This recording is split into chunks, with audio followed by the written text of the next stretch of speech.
안녕하세요. 저는 간섭 많은 시누이 때문에 이혼을 해버린 이혼녀입니다. 다들 이혼까지를 결혼의 끝이라고 보고서 결혼하는 사람 없을 거라고 생각을 해요. 그래서 다들 어디까지 참고 살 수 있는지가 좀 궁금합니다.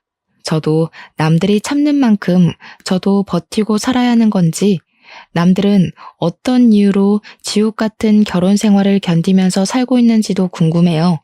저는 인사말에 말씀드렸다시피 간섭 때문에 이혼을 선택한 경우입니다.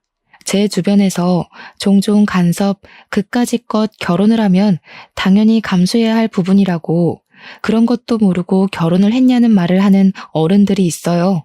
저는 솔직히 결혼이 뭔지 잘 모르고 결혼한 거 맞습니다. 그래서 제가 뭘 배우고 익혀서 결혼을 해야 했던 건지도 잘 몰랐어요. 간섭을 참으려고 결혼한 게 아니라 저는 행복한 미래를 꿈꾸기 위해서 결혼을 한 거거든요. 행복하려면 고통 정도는 감내할 수 있겠죠. 그런데 정작 고통 때문에 행복 느낄 여력이 전혀 없어져 버리면요? 이건 뭔가 잘못됐다고 봐도 되는 거 아닌가요? 간섭이란 건 친가족한테 들어도 스트레스가 되는데 처음부터 경계심을 갖고 마주해야 되는 시댁에서 간섭이 오잖아요? 그거 그야말로 천인공노할 일과도 같습니다. 저만 이런 거 아니라고 봐요. 제게는 가족 관계가 아주 화목한 집에서 자란 남편이 있는데요. 한 사람을 만나기 전에 그 집안의 분위기를 잘 파악하라는 말이 도는 것도 그만큼 집안 배경이 한 사람이 성장하는 과정에서 아주 치명적인 영향을 준다는 거잖아요. 그래서 저도 저와 결혼할 남자는 집안이 가정적이고 화목했으면 좋겠다고 생각을 했었어요. 그런데 결혼 인사를 가서 처음 마주한 시댁은 삭막한 저희 집안보다 너무 따뜻하고 웃음이 많은 곳이더라고요. 부모는 부모라서 자식을 위하고 자식은 자식이라서 부모를 위하는 성인군자 같은 집안을 저는 남편 덕에 처음 보게 되었습니다. 시부모를 처음 만난 자리에서는 신우가 없었어요. 단란하게 넷이서 식사를 하면서 남편이 어떻게 자라왔는지, 얼마나 정이 가득한 집안인지를 듣는 시간을 가졌었습니다. 우리 딸이랑 아들은 나이 차이가 많이 나서 싸우고 말고 할 것도 없었어요. 이미 우리 딸이 동생을 자기 조카 보듯 아들 보듯 그렇게 나 대신 키웠는데 누나가 그렇게 헌신해주니 아들도 알아서 누나한테 잘하고 그렇게 컸어요. 나랑 우리 바깥 양반은 아무것도 한 게 없었을 정도라니까. 애들이 알아서 잘 커주니 얼마나 고마운지 몰라요. 지금도 남매끼리 우애가 깊어서 어디 가서 이런 소리 자랑하면 다들 놀라더라고. 여자, 남자 형제는 다 큰 성인이 되면 서로 얼굴도 잘 안 보고 산다고 하던데. 그런 집안에 비하면 우리 집안이 유별나긴 해요. 그래도 피를 나눈 혈육인데 서로 안 보고 살면 얼마나 아쉬운 일이겠어요. 당연하지. 같이 자란 가족인데 안 보고 살면 되나? 더군다나 누나가 나한테 좀 특별한 사람이야? 물론 나랑 누나를 이렇게 잘 키워준 부모님 덕분이 크긴 하지만 어쨌든 우리처럼 이렇게 사이좋은 가정도 드물더라고. 이래서 집에 어른들이 자식들한테 본보기가 잘 되어야 하나 봐. 우리 엄마 아빠처럼. 남편한테는 남편보다 나이 9살 많은 누나가 하나 있습니다. 그러니까 저한테는 신우인 거죠. 시부모 말로는 신우가 평소 남편을 키우다시피 자랐다고 합니다. 실제 남편은 시부모의 사랑보다 신우의 사랑을 더 크게 느꼈다고 했어요. 초등학교 때까지만 해도 다들 부모님 찾을 때 남편은 신우를 찾으며 신우에게 학교 행사 참여를 원했다고 했고, 사춘기 땐 자기 부모랑은 말을 안 섞어도 신우만큼은 남편의 해결사 같은 존재였다고 했습니다. 신우가 거의 제2의 엄마라고 해도 될 정도였다고 하네요. 그리고 듣자 하니 남편 생일마다 신우가 아주 통 크게 선물하기까지 했더라고요. 남편이 학생일 때는 브랜드 옷, 명품 시계 등을 흔쾌히 사줬고, 남편이 사회인 되고 나서는 차, 전세 오피스텔, 지갑 등을 선물한 걸로 들었습니다. 남편은 신우랑 나이 차이가 있다 보니까 학생 때 용돈이 없어 본 적이 없었대요. 자기 또래들이 한 달에 5만 원 받을 때 자기는 2배 이상을 받는 입장이었다고 합니다. 남편도 신우가 주는 마음을 알아서 늘 자기 누나한테 감사하며 살고 있다고 저랑 연애할 때 얘기한 적 있었어요. 그렇게 시댁에서 가장 어화동동 소중하게 키워진 자식, 제 남편이었습니다. 솔직히 너무 좋아 보였습니다. 부럽기도 했어요. 저는 형제자매가 없었음에도 불구하고 부모님이 맞벌이라서 저 혼자 집에 있는 경우가 더 많았거든요. 시부모는 남편을 사랑으로 키운 만큼 제게도 다정한 태도를 보여주셨습니다. 그래서 인사하러 간 자리에서 저도 모르게 제 있는 그대로의 모습을 많이 보이기도 했어요. 제가 남편 앞에서도 저의 내숭기 없는 모습을 저절로 드러내곤 했는데 이런 다복한 가정에서 자란 남편의 곁이 아무래도 제게 편안함을 주었다는 걸 깨닫기도 한 날이었습니다. 남편의 집안을 보고 나니 남편과의 결혼은 더 이상 고민할 게 없는 문제가 되었어요. 우리는 상견례까지 걱정 없이 진행이 되었고 아주 만족스러운 식을 올렸습니다. 그때까지만 해도 신우의 존재는 제게 그저 하나 있는 형님, 그 이상도 이하도 아니었어요. 하지만 신우와의 문제는 결혼을 하고 나서부터 터졌다는 거죠. 남편과 저는 서로에 대한 마음의 크기가 눈에 보이는 케이스였는데요. 초반에는 남편이 저를 좀 더 많이 좋아하는 게 티가 났었습니다. 저희가 결혼을 허락받을 때만 해도 시부모는 자기 아들이 좋다고 하는 사람에게 장가를 보낼 생각이었다고 저를 좋아해 주셨고, 신우는 얼굴을 잘 못 본 것도 있었지만 당시 크게 두드러지는 반응은 없었습니다. 이제 와서 다시 생각해보면 신우가 무반응이었던 이유는 자기 동생과 갈등을 만들고 싶지 않아서 자기 동생의 뜻을 거스르지 못했던 것 같네요. 어쨌든 남편은 제게 푹 빠진 후로 점차 시댁을 소홀히 하기 시작했었어요. 그건 결혼을 하고 신혼 때에 좀 심했습니다. 아무리 개성시대가 되었다고 하지만 그래도 시댁 사람들 생일은 챙겨야 하잖아요. 그런데 남편은 저랑 놀러 갈 생각만 하면서 대책 없이 자꾸 비행기 티켓을 끊었어요. 시부모는 그저 남편이 원 없이 하는 대로 내버려두는 타입이었던지라 자기들 신경 쓰지 말고 우리 부부끼리 잘만 살아달라는 입장이셨어요. 그러나 신우는 달랐죠. 당시에는 신우와 시부모는 확연히 다른 존재라는 걸 눈치 못 챘던 게 제가 한 수 부족했던 면이 아니었나 후회가 됩니다. 어쨌든 한 번은 신우 생일이 다가온 시점이었는데 남편이 뜬금없이 일본 여행 가려고 표를 끊었다길래 당황했었거든요. 제가 신우 생일을 언급하니까 아예 신우 생일을 망각하기까지 했더라니까요. 그러면서 하는 소리는 제가 들어도 좀 서운한 말이었습니다. 뭘 누나까지 챙겨. 내가 알아서 돈 붙여주면 돼. 누나 원래 낯간지럽게 기념일 챙기는 거 안 좋아하거든. 내 돈 지금 자기한테 쓰는 걸로도 모자라. 배우자 생겼는데 다 큰 누나 챙길 여력이 어딨겠냐? 나 이미 누나한테 생일 선물 안 준 지 오래됐는데? 남편은 신혼 때뿐만 아니라 저를 알게 된 후부터 점차 신우의 관심에 대응을 소홀히 하고 있었더라고요. 이건 저도 그날 물어 처음 알게 된 사실이었습니다. 신우한테 아낌없이 돈을 쓰던 남편은 저를 만난 후로 그 해픈 마인드를 제게 베풀기 시작했어요. 남편의 돈과 시간은 전부 제 몫이 되었다는 거죠. 사실 이때만 해도 저는 그게 당연하다고 생각했습니다. 아무리 우애 좋은 남매였다고 해도 각자 가정이 생기면 우애도 적당해야 되는 거잖아요. 남편이 자기 누나에게 소홀해지고 제게 관심을 쏟는 건 결혼할 사이에 솔직히 당연한 거 아닙니까? 그래서 저는 이 문제로 훗날 이혼을 하게 될 줄은 상상도 못했습니다. 신우 때문에 제가 한 여자에게서 남편을 뺏은 상간녀 같다는 생각을 처음 해봤어요. 신우는 시댁에서 같이 지내고 있는 처지였는데요. 갈 때마다 마주치는 건 아니었어도 한 번씩은 봤었단 말이죠. 그런데 몇 안 되는 만남마다 제 기분이 이상하리만치 찝찝해졌어요. 올케는 혹시 술 좋아하는 편인가? 좀 활동적이야? 평소 기가 센 편은 아니지? 연애하면서 내 동생이랑 몇 번이나 싸워봤어? 제게 뭐 적대적으로 묻는 건 아니었고요. 그냥 순수한 말투로 좀 솔직하게 궁금해했던 걸로 기억이 나요.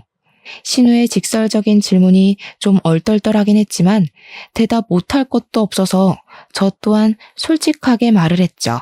술 원래 안 좋아하고 집에서 노는 걸 즐기고 기세다는 말은 살면서 한 번도 못 들어봤고 남편이랑은 다툰 적이 없다고요.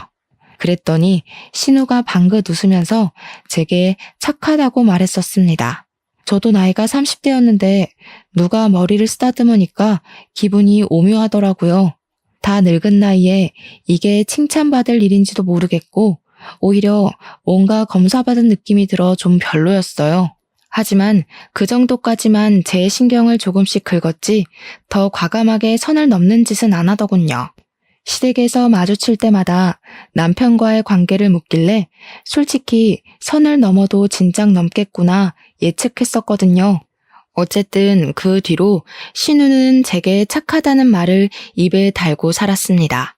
처음에는 저를 좋게 봐주시는구나 싶어서 그런 가벼운 칭찬도 감사하기만 했는데 반복적으로 듣다 보니까 이게 칭찬보다는 세뇌 비슷하게 들리더라고요. 역시나 다 이유 있었던 거였어요. 사람이 이렇게 교활한 짓을 할 수도 있다는 걸 저는 전혀 생각도 않고 있었습니다.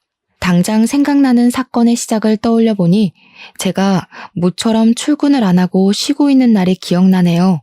그날은 아침부터 갑자기 신우가 들이닥쳤는데요. 제가 그때 아직 자고 있던 중이었습니다. 남편도 제가 쉬는 날인 걸 알고 있었고 쉬는 날에는 제가 늦잠 자는 걸 좋아한다는 것도 알고 있었어요. 그런데 여행 가는 경우 아니면 쉬는 날엔 제게 일찍 전화하지도 않던 남편이 갑자기 저를 깨우더라고요. 그러면서 하는 말은 신우가 찾아왔으니까 인사를 하라는 말이었습니다. 뭔 신우? 당시 제가 잠결에 들은 말이라 그저 꿈을 꾸는 줄만 알았어요. 하지만 신우가 곧 찬바람을 묻히고 온 옷차림 그대로 우리 안방까지 들이닥쳐서는 커튼을 치는 바람에 제가 눈살을 찌푸리며 일어나게 되었어요. 옳게 해가 중천에 떴어. 애도 아니고 아직까지 뒹굴고 있으면 어떡해? 새댁이 됐으면 새댁답게 쉬는 날 남편 밥도 일찍 챙겨주고 집안 정리도 좀 하고 그래야지. 신혼살림 시작한 지가 언젠데 아직까지 거실이 엉망이더라. 짐 정리 안 했어? 아직 시간 8시 정도밖에 안 되었을 시간이었습니다.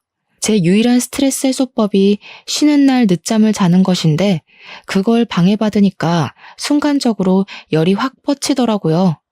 하지만 저는 감정대로 움직이는 사람이 아니기에 최대한 높아지려는 목소리를 가라앉혔습니다. 언제 오셨어요? 오신다는 연락은 못 받았는데 어제 연락 주셨으면 제가 집도 미리 좀 치우고 준비하고 있었을 텐데요.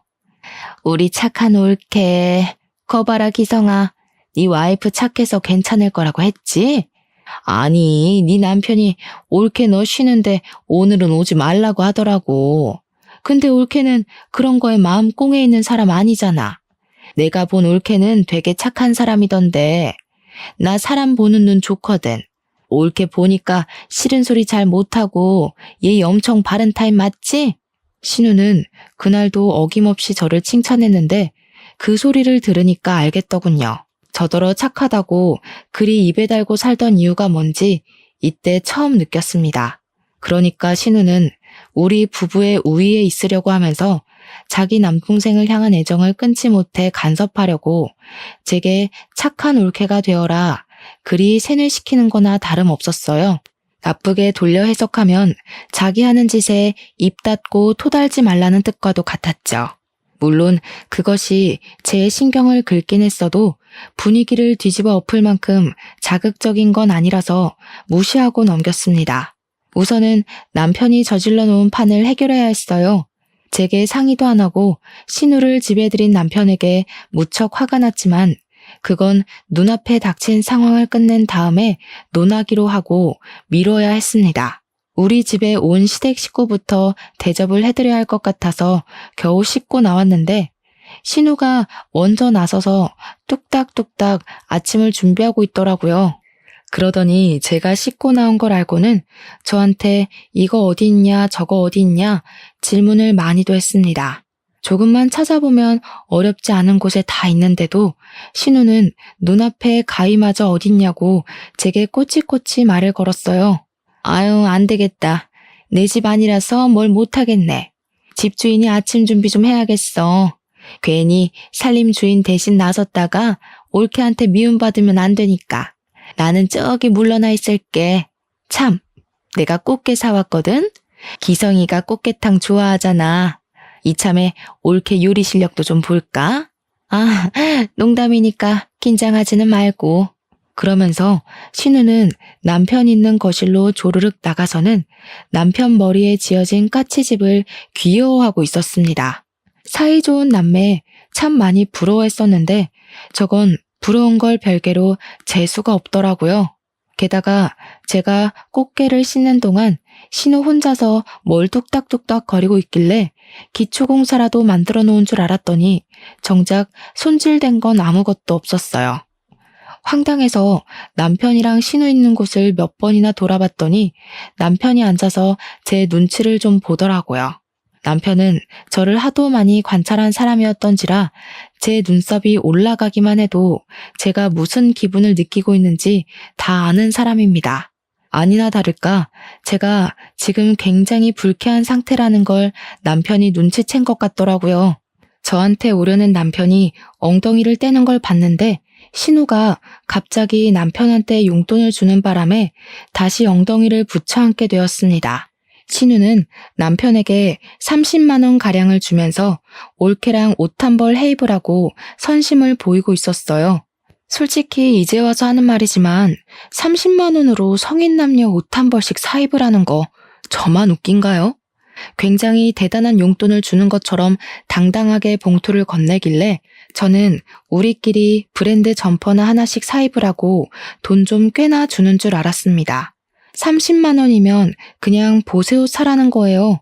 차라리 그 돈으로 맛있는 거 사 먹으라고 했다면 그 30만 원의 가치가 좀 더 높게 보였을지 모르겠네요. 어쨌든 신우는 올 때마다 남편한테 소액의 돈을 찔끔찔끔 챙겨주었는데요. 아마 그걸 빌미로 더 자기 마음대로 하려는 낌새가 좀 보였어요. 자기가 돈을 주는 물주이니까 알아서 굽신거리라든지 자기가 우리 부부에게 투자를 해주고 있으니 참견할 만한 자격이 있다는 식이던지 말입니다. 그리고 신우는 돈을 줄 때 항상 제가 듣는 곳에서 말은 올케랑 같이 써 했지만 정작 뒤이어 붙이는 말들을 들으면 결국 그 돈은 전부 자기 동생한테 바치는 뇌물 같은 거였어요. 너 지난번에 차 수리해야 된다고 하지 않았어? 차 유지비가 돈 많이 들잖아. 거기 보탰어. 아니면 이번에 남자 신발 좋은 거 많이 나왔더라. 이참에 하나 사던지. 이런 식으로 남편 혼자서만 돈을 쓰도록 그 목적을 만들어주면서 용돈을 건넸습니다. 저야 뭐 더럽고 치사해서 그 돈이 욕심났던 적은 딱히 없었는데 신우의 은근한 여우짓이 눈앞에 보이니까 이게 스트레스가 되더라고요. 그 뒤로도 신우는 계속 우리 집을 출석하듯 찾아왔습니다. 남편은 처음엔 제 눈치를 보다가도 나중에는 당연하다는 듯 신우를 받아들였어요. 어떤 날에는 제가 집에 없는데도 남편이랑 신우 둘이서 우리 신혼집을 떡하니 차지해 영화를 보고 있는 게 아니겠어요? 그건 좀 아닌 것 같아서 신우가 집으로 돌아가고 남편한테 신우 문제에 대해서 얘기를 꺼낸 적 있었는데요. 솔직히 형님, 지금 선 넘고 있는 거야. 여보 잘 좀 생각해. 여기 당신 가족집 아니고 나랑 둘이 사는 신혼집이야. 내가 없는데 둘이 들어앉아서 시시덕거리고 있는 게 말이 돼? 야, 말이 좀 서운하다. 이 집 우리 누나가 해준 거 잊었어?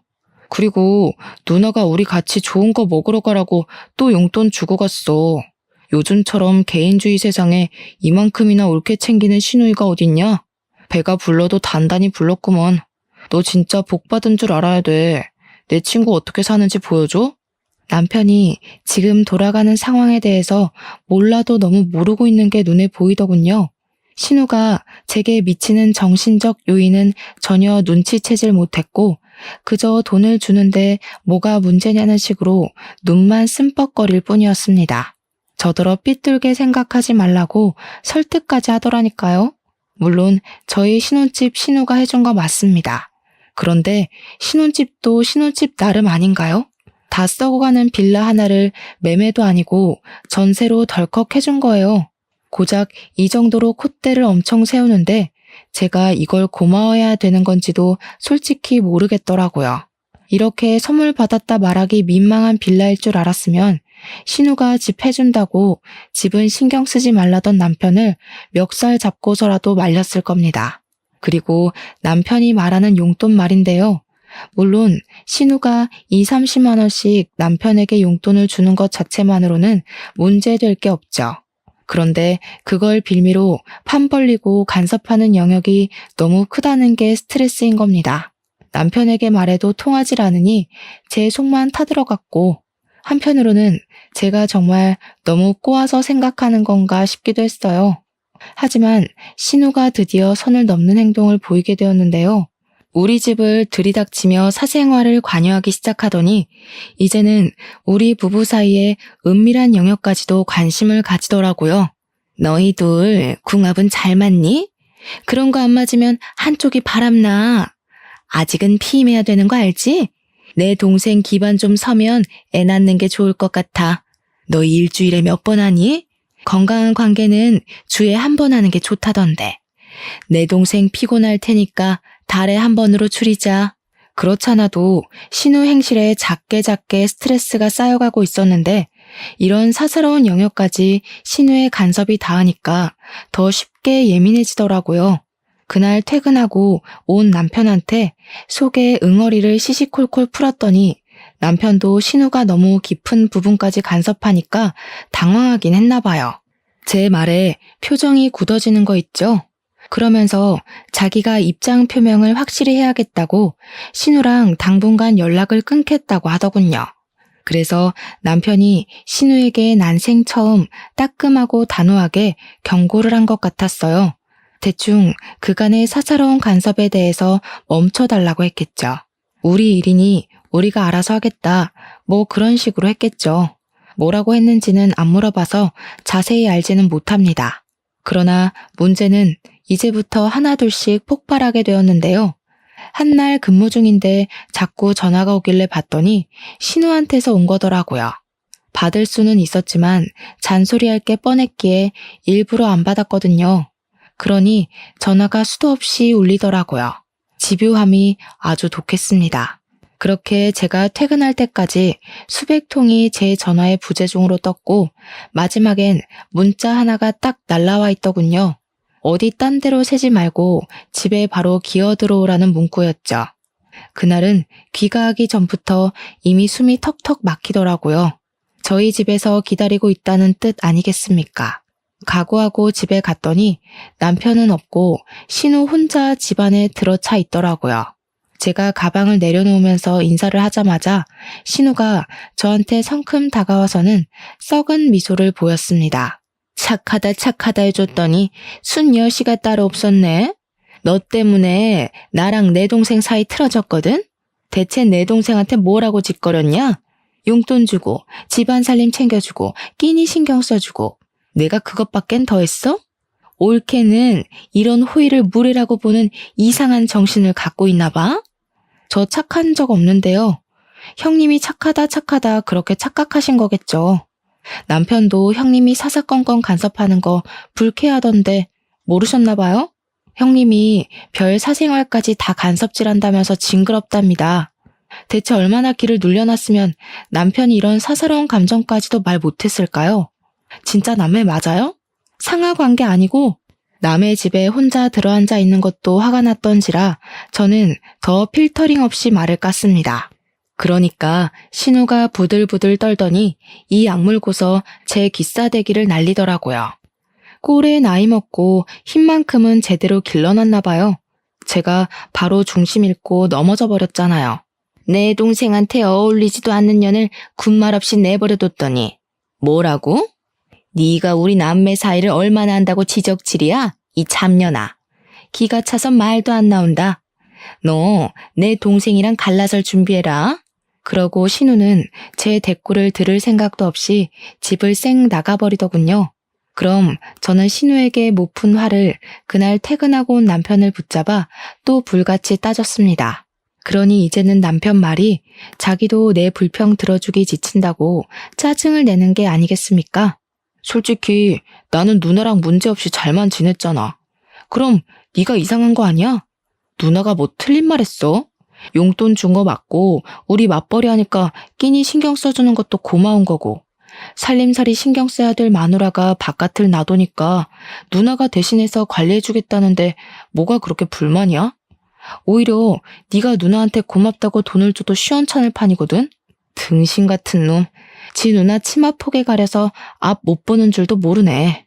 다 큰 새끼가 누나한테 우쭈쭈 받는 걸 사이좋은 거라고 생각하고. 진짜 우습다. 형제자매 없는 게 이렇게 서러운 적은 또 처음이야. 있었다면 네가 이 잡치는 내 기분을 개미 똥만큼이라도 느껴봤겠지? 집안 화목한 거랑 애정 과잉은 다른 건데. 내가 널 잘못 봐도 한참을 잘못 봤다. 말 다 했냐? 누나가 너랑 갈라서라는 거 겨우 비위 맞춰서 달래놨더니 말 그딴 식으로밖에 못해? 내가 평소에도 너 때문에 누나 앞에서 얼마나 곤란한지 알아? 나한테 누나는 부모님이나 다름없는 존재라고 했잖아. 부모랑 다름없는 거지. 그게 진짜 부모님이냐? 그리고 비위를 왜 맞춰? 누가 맞추래? 누나 부하이면 부하답게 누나가 시키는 대로 해. 네 누나가 너랑 나 갈라놓고 싶다잖냐. 난 더 이상 그 여자한테 놀아나기 싫으니까 너 혼자 평생 누나 손바닥 위에서 주물럭거려져라. 그러면서 제가 먼저 이혼 제안을 했더니 버럭하던 남편이 순간 흠칫하더군요. 남편은 제가 먼저 이혼을 요구할 거란 생각을 안 했던 것 같았어요. 그러거나 말거나 저는 그대로 돌아섰고 남편이랑 저녁도 먹지 않았습니다. 그날 우리는 각방을 쓴 뒤 다음날 이혼 서류를 준비하려고 했어요. 그런데 참 고맙게도 신우가 아침 일찍 출석해서 우리 집 초인종을 눌러주더라고요. 원래는 신우가 우리 집 비번도 알고 있는 것 같았는데 제가 새벽에 몰래 번호를 바꿔놨거든요. 남편이 우리 이혼하는 거 신우한테 말했을 거고 그러면 이렇게 무작정 찾아올 것 같았으니까요. 이혼할 마당에 더 이상 제게 형님 되는 사람도 아니고 달가운 손님도 아니라서 저는 초인종 소리를 못 들은 척 출근 준비만 했는데요. 그러니 남편이 양치를 하다가 후다닥 나가서 문을 열어주더라고요. 어머머, 집에 사람이 없니? 왜 씻다 말고 나와서 문을 열어? 집에 개념 없는 여자가 살고 있으니까 이렇게 남자가 고생을 한다. 우리 기성이 바쁜데 여자까지 잘못 만나서 이게 뭔 고생이야? 불쌍한 내 새끼. 남자가 대문 열면 안 되는 법이 신우만의 법전에는 있나 봅니다. 어쨌든 신우가 아침 대바람부터 찾아온 이유는 역시 저희 이혼 때문이었어요. 고맙게도 직접 이혼 서류를 챙겨왔더라고요. 굳이 제 수고를 들이지 않아도 되었잖아요. 그 친절함에 감동해 눈물이 날 뻔했습니다. 신우는 오자마자 합의 이혼하라고 이래라 저래라 또 명령질을 하기 시작했는데요. 내용이고 뭐고를 떠나서 목소리가 그냥 진짜 듣기 싫었어요. 근데 남편은 역시나 누나 말이 법이라고 보는 사람이라 신우가 시키는 대로 도장을 찾아오고 볼펜을 찾아오고 아주 충성스러웠습니다. 그 모습을 지켜보는데 그동안 제가 남자랑 산 건지 남아랑 산 건지 헷갈리더군요. 뭐 그러거나 말거나 저는 일단 출근이 바빠서 준비만 하고 있었어요. 그러니 신우가 그런 저를 얌전히 내버려뒀을 리 있겠습니까? 옳게? 아, 이제 옳게도 아니지. 야, 귓구멍 막혔니? 와서 도장 찍으라잖아. 왜? 이제야 네가 뭘 좀 잘못했다는 생각이 들어? 이혼 못하겠니? 그럼 머리 받고 용서 좀 빌어보던가.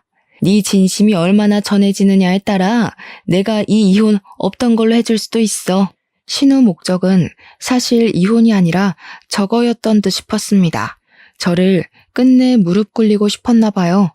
기센 척하면서 어떻게든 제 우위에 있으려고 사족을 다하는 신우를 보니 제 눈에는 그저 신우가 일진놀이하는 고등학생으로밖에 안 보이더군요.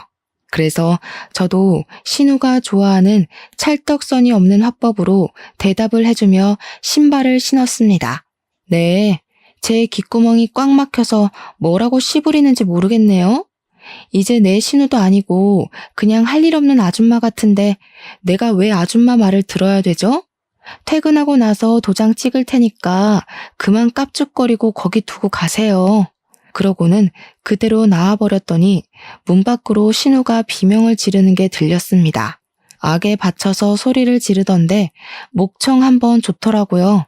또 하나는 남편의 다급한 목소리까지 겹쳐 들렸는데 대충 엿들어 보니까 신우가 시키는 대로 하면 제가 꼬리 내리고 얌전히 고개를 숙일 줄 알았던 것 같았어요. 아, 뭐야. 와이프가 꼼짝도 안 하잖아. 누나가 이렇게 하면 다 된다며. 나 이혼까지 하기 싫단 말이야. 퇴근하고 도장 찍겠다는데 이제 어떡할 거야? 그렇게 사이좋던 남매가 투닥거리는 걸 밖에서 엿들으니까 속이 꽤 시원하더라고요. 어쨌든 퇴근하고 돌아와서 좀 조용한 분위기에 도장을 찍어야지 생각하고 있었는데요. 제가 신우에 대해서 간과한 게 하나 있었더라고요. 신우가 어마어마한 쌍년이라는 걸 잠시 망각했던 겁니다. 퇴근하고 집에 들어갔더니 신우가 출근 전에 봤던 그 몰골 그대로 집에도 안 가고 기다리고 있는 거 아니겠습니까? 근데 황당한 건 제 짐을 전부 신발장으로 다 내던져 놨더라고요. 옷은 여기저기 짓밟혀서 더러워진 상태였고 화장품도 반 이상은 깨져 있었습니다. 신우는 제가 그 꼴을 보고 단단히 충격을 먹었을 거라고 생각했나 봐요. 저를 업신여기며 제 반응을 지켜보는 표정이 딱 그렇게 설명을 해주더라고요. 그 옆에서 남편은 그저 저를 흘겨보고 있었는데 그게 저한테 초조하거나 미안하다는 얼굴은 절대 아니었어요. 약간 꼴 좋다? 그럴 줄 알았다? 그런 느낌으로 저를 가소롭게 보고 있었습니다. 일단은 끝까지 자기 누나를 믿고 신우가 시키는 대로 할 생각인가 봅니다. 야, 이 집 내가 해준 거 알지? 너한텐 딱히 아쉬울 거 없을 거야. 이번 기회에 사람이 주제를 모르면 어떻게 되는지 느꼈길 바래. 그 쓰레기 들고 당장 내 집에서 꺼져. 그래요. 안 그래도 사준 사람의 손때가 묻은 집이라 그런지 구린내가 장난 아니었어요. 능력 좋은 척 할 거면 저기 강남 아파트 정도는 해줄 것이지. 겨우 서울 변두리에 빌라 하나 해줘놓고 돈 많은 척은 너무하셨어요. 해주고도 욕먹는 게 딱 이 경우인데. 평소 사회생활 잘 못하셨나 봐요. 이게 돌았나? 내 동생 혼자 사는 거면 당연히 강남 아파트 해줬어. 웬 거지 같은 년이 같이 기어 들어와 사는데 내가 처음부터 네 눈깔 높여주고 싶었겠니? 이제 보니 왜 결혼 못했는지 알겠다. 나이를 똥구멍으로 처먹었으니까 주변 남자들이 그쪽한테 미리 학을 뗀 거였네요. 아줌마 같은 사람을 노처녀가 히스테리 부린다고들 하죠. 우애 좋은 둘이서 노처녀 노총각으로 계속 끈끈하게 지내면 되겠어요. 남매가 계속 이렇게 지내면 고독사는 면할 거 아니에요? 좋은 거 맞나 모르겠네. 그때 신우가 분을 참지 못하게 제 뺨따구를 때렸습니다. 제가 이걸 딱 기다리고 있었어요. 손찌검이 한 대도 아니고 2대의 3대까지 이어졌을 때 저는 보기 좋게 쓰러지기까지 했습니다. 그리고 적당히 편집점을 잡고 난 뒤에 자리에서 일어났죠. 이럴 줄 알고 혹시나 해서 전날 새벽에 카메라 하나를 설치해놨는데 정말 다행이었어요. 괜히 카메라 값만 날리는 줄 알고 조마조마했거든요. 제가 알아보니까 결혼 파탄 사유에 시댁의 부당한 대우가 속해 있다면 그걸 유책 사유로 쳐서 소송건으로 이혼이 가능하다고 하더라고요. 하마터면 억울하게 합의 이혼해 줄 뻔했지 뭐예요? 오늘따라 왜 이렇게 질질 끄나 몰라. 지금 안 때렸으면 이혼 미룰 뻔했잖아요. 덕분에 카메라에 잘 담겼으니까 이젠 인간 대 인간으로 갑시다. 일방적으로 맞기만 하는 건 사실 제 타입 아니거든요. 저는 바로 신우 뺨을 날린 후 머리채를 잡고 잡아뜨렸습니다. 그리곤 그동안 간섭을 당할 때마다 휘두르고 싶었던 마음을 담아서 들고 있던 가방으로 마구마구 내리쳤어요.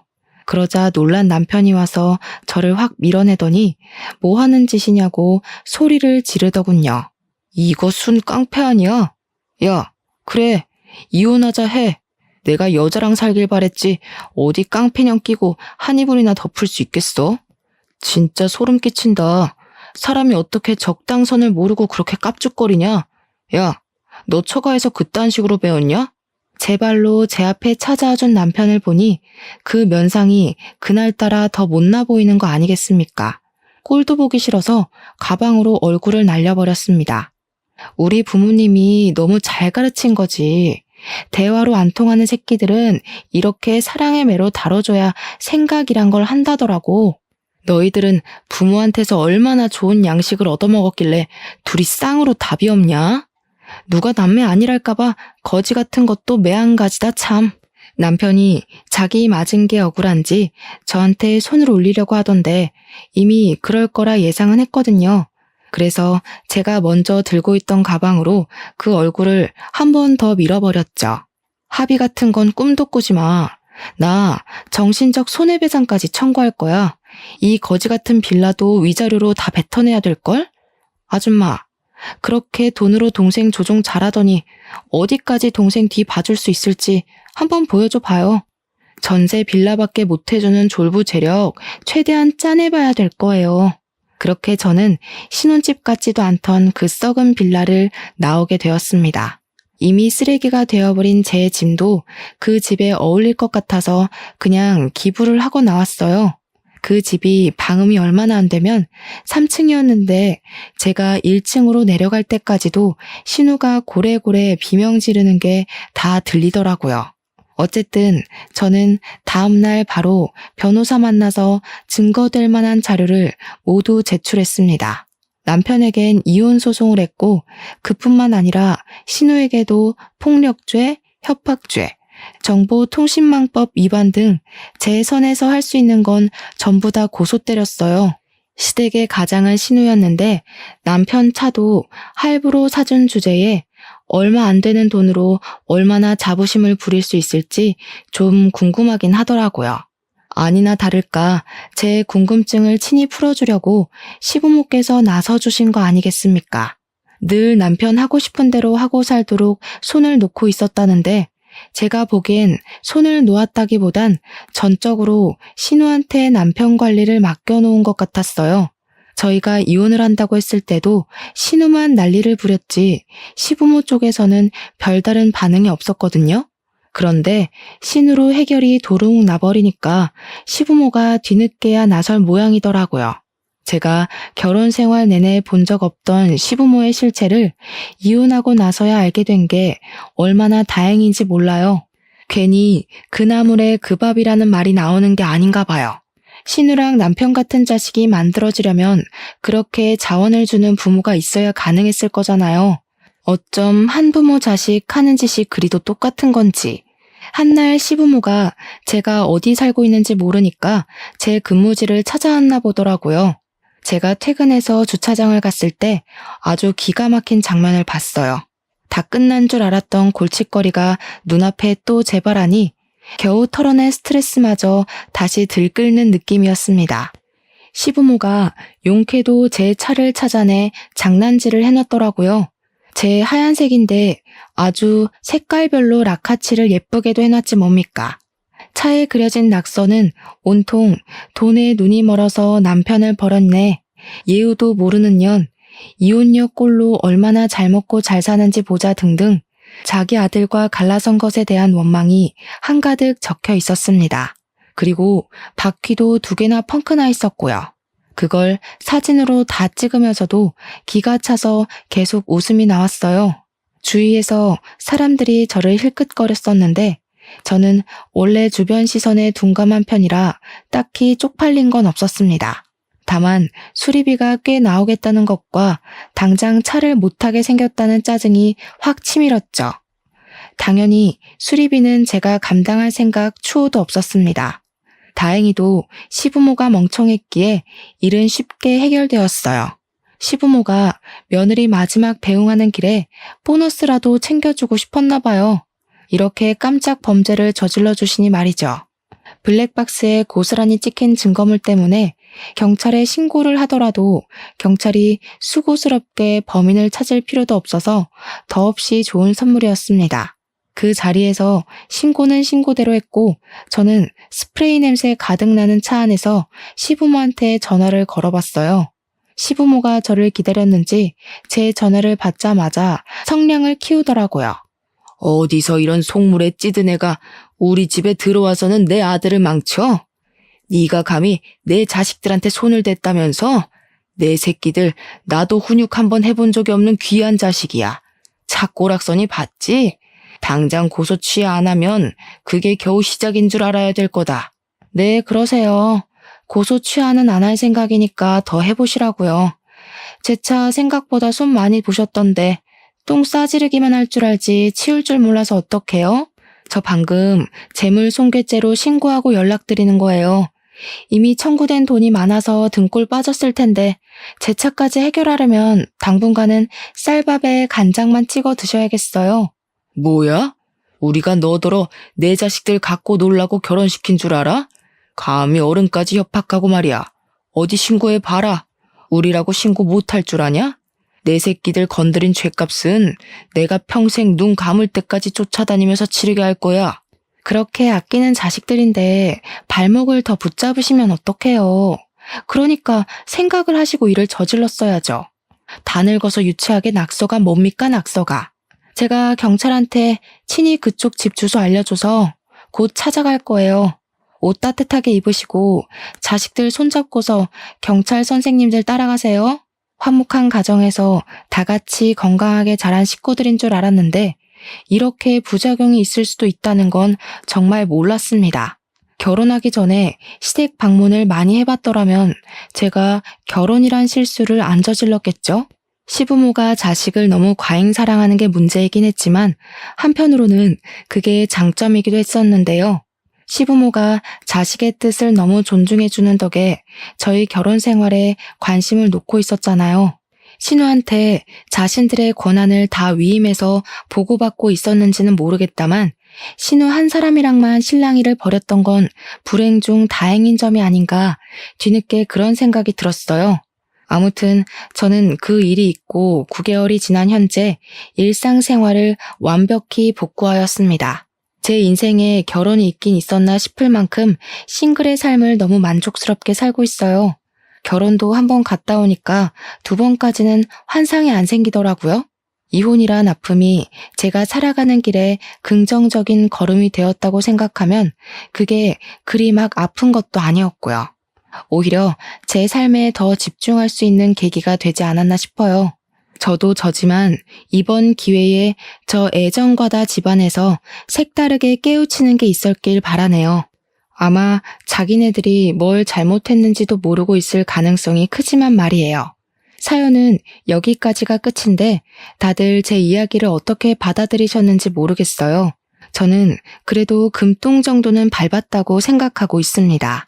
똥은 똥이지만 덕분에 내 손에 들어온 숫자가 많아졌으니 금똥이라고 보려고요. 누가 뭐라 해도 제가 괜찮으면 다 되는 거 아니겠어요? 그만 글을 마무리해야겠네요. 긴 글이었는데